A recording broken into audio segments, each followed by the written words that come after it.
नमस्कार मित्रों, हार्दिक स्वागत अभिनंदन दिशा कंपटीशन क्लासेज ऑनलाइन क्लासेज में। जैसा कि आपको इससे पूर्व का जो हमारा वीडियो था उसमें यह बताया गया था भक्तिकाल, उसकी विशेषताएं बताई गई, भक्तिकाल की कैसे विशेष सामग्री बताई गई और भक्तिकाल के जो महत्वपूर्ण कवि थे उनके बारे में हम लोगों ने अध्ययन किया था। आज हम देखेंगे भक्तिकाल की जो प्रमुख रचनाएं हैं। देखिए, भक्तिकाल को हमने कह सकते हैं सामान्यतः दो भागों में बांटा। उसके बाद में जो दो भाग थे वो अन्य आगे चल करके दो भागों में बढ़ जाते हैं। तो रचनाओं में हम देखेंगे सबसे पहले जो भक्तिकाल की शाखा रही थी ज्ञान मार्ग की शाखा। ज्ञान मार्ग की शाखा में देखेंगे भैया सर्वप्रथम जैसा कि लिखा हुआ है कबीरदास जी का नाम। कबीरदास जी के नाम की बात करें तो हम ये कह सकते हैं कि कबीरदास जी की जो एकमात्र रचना है वो है बीजक। बीजक के तीन भाग हैं, आपको बताया गया था, साखी, शबद और रामायणी। बीजक अगर देखें तो प्रमुख रूप से दोहों का एक संग्रह है। इसमें प्रमुख रूप से अगर देखा जाए तो कह सकते हैं कि शांत रस की प्रधानता इसमें मानी गई है और ईश्वर की महिमा का वर्णन इसमें किया गया है। उसके बाद में नंबर 2 पे जो हमारे आते हैं वो आते हैं रैदास जी। रैदास जी की जो महत्वपूर्ण रचना है वो वाणी है, जिसमें उन्होंने नैतिकता का कह सकते हैं समावेश किया है। नैतिकता की एक कह सकते हैं कि उन्होंने एक संदेश हमें देने का प्रयास किया है। उसके बाद में अगले जो आते हैं ज्ञान मार्ग की शाखा के जो कवि हैं वो है संत मलुकदास जी। मलुकदास जी की जो रचना मानी गई है वो है रत्न खान, जिसके माध्यम से उन्होंने कह सकते हैं कि एक समावेश दिया है, हमें एक मैसेज दिया है जो कह सकते हैं कि आधुनिक ज्ञान का एक हमें मैसेज दिया है। देखिए, ज्ञान मार्ग के बहुत सारे कवि हुए हैं, परंतु जो ये तीन कवि आपके सम्मुख लिखे गए हैं कबीरदास जी, रैदास जी और मलुकदास जी, ये अति महत्वपूर्ण है जो आपकी परीक्षा का भाग बन सकते हैं। उसके बाद हम आगे बढ़ेंगे। देखिए, निर्गुण में दो भाग हैं, आपको बताया गया था ज्ञान मार्गी और प्रेम मार्गी। प्रेम मार्गी में जो आगे बढ़ते हैं जैसा कि इसमें ये बताया गया कि इसमें जो आ गए हैं आशाई। देखिए, आपको एक प्रश्न अवश्य लिख लेना चाहिए, प्रश्न अति महत्वपूर्ण है कि प्रथम सूफी कवि। देखिए यहाँ पे हम लिख रहे हैं प्रथम सूफी कवि।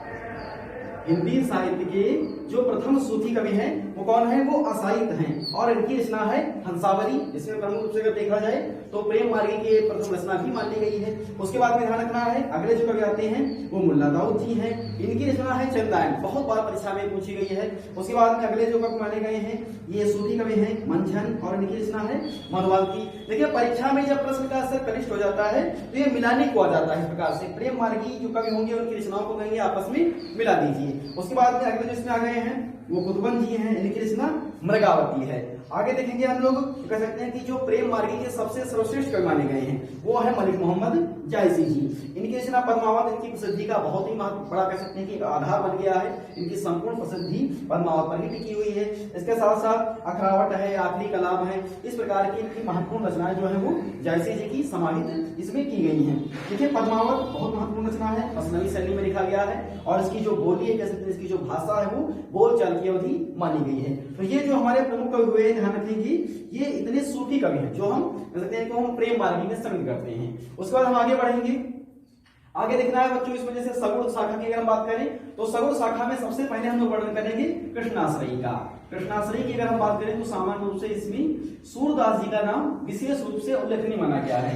सूरदास जी की जो प्रमुख रचना है वो है सूरसागर। देखिए, कई बार प्रश्न पूछा गया है कि सूरसागर में कितने पद हैं, तो आपको ध्यान रखना है कि सूरसागर में 1.25 लाख पद हैं। ये प्रश्न अति महत्वपूर्ण हो गया है। सूरसागर में कितने पद हैं? तो सूरसागर में 1.25 लाख पद माने गए हैं। इसके साथ साथ सूरसारावली, साहित्य लहरी, ये सूरदास जी की प्रसिद्ध रचनाएं हैं। देखिए, रचनाएं तो इनकी बहुत ज्यादा हैं और तो हमें उन्हीं रचनाओं का अध्ययन करना है जो आपकी परीक्षा का भाग बनी। उसके बाद में नंददास जी आ जाते हैं, इनकी रचना रास पंचाध्यायी है। ध्रुवदास जी आते हैं, इनकी रचना भक्त नामावली है। और उसके बाद में मीराबाई आती है, इनकी रचनाएं बहुत पूछी जाती हैं। नरसिंह जी का मायरा, गीत गोविंद का टीका आज इनकी बहुत ही महत्वपूर्ण रचनाएं हैं। देखिए, मीराबाई का देखा जाए भैया तो ध्यान रखना है कि मीराबाई ने कृष्ण भक्ति शाखा में अपना महत्वपूर्ण योगदान दिया है। ये महिला कवयित्री हैं जिन्होंने कृष्ण भक्ति शाखा में अपना अतुलनीय योगदान दिया है। उसके बाद में आते हैं नरोत्तम दास जी, इनकी रचना है सुदामा चरित्र, बहुत बारी रचना पूछी गई है नरोत्तम दास जी की। देखिए, कल मैंने आपको बताया था कि श्री कृष्णाश्रयी जो शाखा इसमें सबसे ज्यादा साहित्य रचा गया है। साहित्य रचने का जो प्रमुख कारण था वो है भैया अष्टछाप। ध्यान रखेंगे, हाँ, अष्टछाप इसकी स्थापना कब हुई थी? 1565 में हुई थी। किसने की थी भैया इसकी स्थापना? विठलनाथ जी ने की थी। कल आपको बताया गया था कि जो वल्लभाचार्य जी थे उनके पुत्र विठलनाथ जी ने क्या किया है? अष्टछाप की स्थापना की है। इसमें 4 जो शिष्य हैं वो कह सकते हैं कि विठलनाथ जी के हैं और जो 4 शिष्य हैं वो वल्लभाचार्य जी के हैं। तो इस प्रकार से जो इतने ये कवि माने गए हैं, प्रमुख रूप से हम कह सकते हैं कि ये कृष्णाश्रयी शाखा के सबसे प्रमुख कवि माने जाते हैं। उसके बाद हम आगे बढ़ते हैं, जो रामाश्रयी हमारी शाखा की इस प्रकार से, इसमें जो प्रमुख कवि आते हैं वो रामानंद जी आते हैं। कल आपको बताया गया था कि रामानंद जी ने क्या किया है कि ये भक्ति को कहां से लाए हैं, दक्षिण से उत्तर में भक्ति को लाए हैं रामानंद जी। रामानंद जी के गुरु हैं राघवानंद जी, ध्यान रखेंगे ये प्रश्न भी कई बार परीक्षा में पूछा गया है कि रामानंद के गुरु कौन है, तो राघवानंद जी रामानंद के गुरु माने जाते हैं। इनकी एकमात्र महत्वपूर्ण रचना है राम आरती। देखिए इनके जो शिष्य हुए हैं उन्होंने आगे चल करके क्या किया है कि ज्ञान को आगे बढ़ाने का प्रयास किया है। ऐसा कह सकते हैं कि रामानंद के शिष्य कबीरदास जी थे, इनके शिष्य सेना थे, इनके शिष्य पीपा थे, इनके शिष्य धन्ना थे।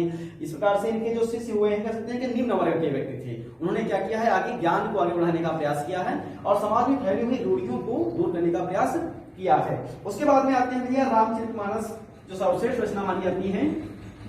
देखिए आपको ध्यान रखना है कि अवधी भाषा के जो श्रेष्ठ कवि हैं, यहाँ कह सकते हैं कि राम भक्ति शाखा के जो श्रेष्ठ कवि हैं वो तुलसीदास जी हैं। तुलसीदास जी राम भक्ति शाखा के श्रेष्ठ कवि हैं। इनकी जो एकमात्र रचना कह सकते हैं, रचनाएं तो इनकी बहुत सी हैं, जो सबसे प्रसिद्धि का आधार बनती है वो है रामचरितमानस। रामचरितमानस की बात की जाए तो उसकी भाषा अवधी है और 1574 ईस्वी में इसकी रचना की गई थी। प्रमुख रूप से अगर देखा जाए तो रामचरितमानस में विभिन्न प्रकार के अलंकारों का प्रयोग किया गया है। इसके 7 कांड हैं, क्या कह सकते हैं कि इसके 7 भाग हैं। उसके साथ साथ गीतावली है, विनय पत्रिका है, दोहावली है, श्री कृष्ण गीतावली है, पार्वती मंगल है, जानकी मंगल है, भरवे रामायण है इत्यादि इनकी अति महत्वपूर्ण रचनाएं मानी जाती हैं। एक प्रश्न परीक्षा की दृष्टि से अति महत्वपूर्ण माना जाता है कि सामान्यों से कई बार परीक्षा में पूछा गया है कि तुलसीदास जी की कौन सी रचना ब्रज भाषा में लिखी है। ध्यान रखना है बच्चों कि तुलसीदास जी की कौन सी रचना ब्रज भाषा में है।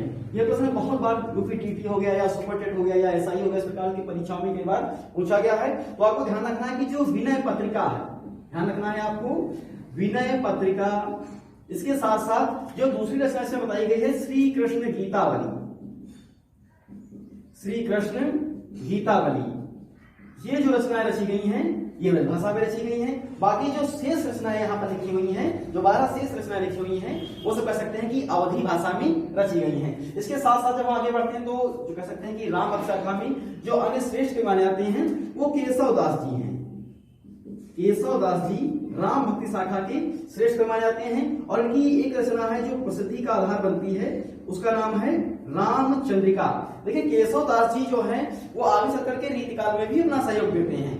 देखिए सामान्य रूप से हमें कह सकते हैं कि कौन सा कवि किस काल का है, तो हम जो उनकी रचनाएं हैं, उनके जो काव्य संग्रह हैं, उनकी विशेषताओं को देख करके, अर्थात यदि उनके काव्यों में भक्ति को प्रधानता दी गई है तो सामान्यतः वो भक्ति काल में आ जाते हैं। यदि उनके काव्यों में प्रेम को प्रधानता दी गई है या रीत को प्रधानता दी गई तो वो रीत काल में आ जाते हैं। तो इनकी जो रचना रची गई है भैया रामचंद्रिका, ये भगवान राम का वर्णन है। इसमें देखिए जो वर्णन तुलसीदास जी ने रामचरितमानस में किया है वही वर्णन केशवदास जी ने रामचंद्रिका में किया है। जो तुलसीदास जी ने किया है वर्णन उससे अच्छा वर्णन केशवदास जी ने रामचंद्रिका में किया है, परंतु अंतर इसमें यह रहता है कि जो रामचरितमानस की भाषा है वो कह सकते हैं कि बोलचाल की अवधि है जिसे हम आसानी से समझ सकते हैं, और जो केशवदास जी की भाषा है वो बहुत ही क्लिष्ट भाषा है जिसको समझना बहुत ही कठिन हो गया है। आम जनमानस की जो भाषा बहुत कठिन मानी गई है। एक और महत्वपूर्ण बिंदु आपको ध्यान रखना है कि सामान्य रूप से जो ये रामचंद्रिका है केशवदास जी की, इसे छंदों का अजायब घर कहते हैं। यूपी बीएड एंट्रेंस एग्जाम में इस प्रकार के जो एग्जाम होते हैं उसमें लगभग कह सकते हैं अधिक प्रश्न आए हिंदी के, उसमें प्रश्न अवश्य पूछा जाता है कि छंदों का अजायब घर, कई बार ये प्रश्न पूछा गया है, इसे कहते हैं, ध्यान रखना है आपको, छंदों का अजायब घर कहा जाता है रामचंद्रिका में, क्योंकि इसमें बहुत प्रकार के छंदों का प्रयोग किया गया है। अगर बात की जाए सबसे ज्यादा छंदों का प्रयोग किसमें हुआ है तो आपको बताया गया था, इससे पूर्व की जो हमारी वीडियो थी उसमें बताया गया था कि पृथ्वीराज रासों में लगभग 10,000 छंदों का प्रयोग किया गया है, और सबसे ज्यादा प्रकार के छंद किसमें जाते हैं वो रामचंद्रिका में आ जाते हैं। इसलिए सामान्यतः इसे छंदों का अजायब घर भी कहा जाता है। देखिए जो भक्ति काल है हिंदी साहित्य का, तो कुछ महत्वपूर्ण रचनाएं हुई भक्ति काल में, बहुत महत्वपूर्ण रचनाएं रची गई, जैसे ये लिखी हुई हैं, ये अति महत्वपूर्ण रचनाएं इसमें मानी जाती हैं। आपको करना क्या है कि सामान्य रूप से इन रचनाओं पर विशेष ध्यान रखना है। देखिए सबसे पहले आप लोग इसका स्क्रीनशॉट ले लेंगे, उसके बाद हम आगे व्याख्या बढ़ाएंगे। स्क्रीनशॉट ले लीजिए आप लोग महत्वपूर्ण रचनाओं का। मेरा विचार है कि आप लोग स्क्रीनशॉट ले चुके होंगे। देखिए ये जो श्रेष्ठ कवि हैं अति श्रेष्ठ माने जाते हैं। इसमें जैसे हरियो जी ने एक महत्वपूर्ण पंक्ति दी गई है कि सूर सूर तुलसी शशि उड़गन केशवदास अब के कवि खगोत्सम जहां तहां कर प्रकाश। अर्थात अगर बात की जाए हिंदी साहित्य में जो कह सकते हैं कि सूरदास जी है वो सूर्य हो गए हैं, और जो तुलसीदास जी है वो चंद्रमा हो गए हैं, और उड़गन केशवदास अर्थात जो केशवदास जी वो क्या है महत्वपूर्ण कह सकते हैं कि एक तारा है, उसके साथ साथ अब के कर खरगोश जहां तहां करत प्रकाश। आज के जो छुटभैया कवि हो गए हैं वो जुगनू के समान है, कहीं यहाँ चमकते हैं कहीं वहां चमकते हैं। तो आज के लिए कह सकते हैं कि महत्वपूर्ण जो हमारा हिंदी साहित्य का था ये टॉपिक यहीं पर हम समाप्त कर रहे हैं। हमारे चैनल को लाइक करें, शेयर करें और सब्सक्राइब अवश्य करें। धन्यवाद।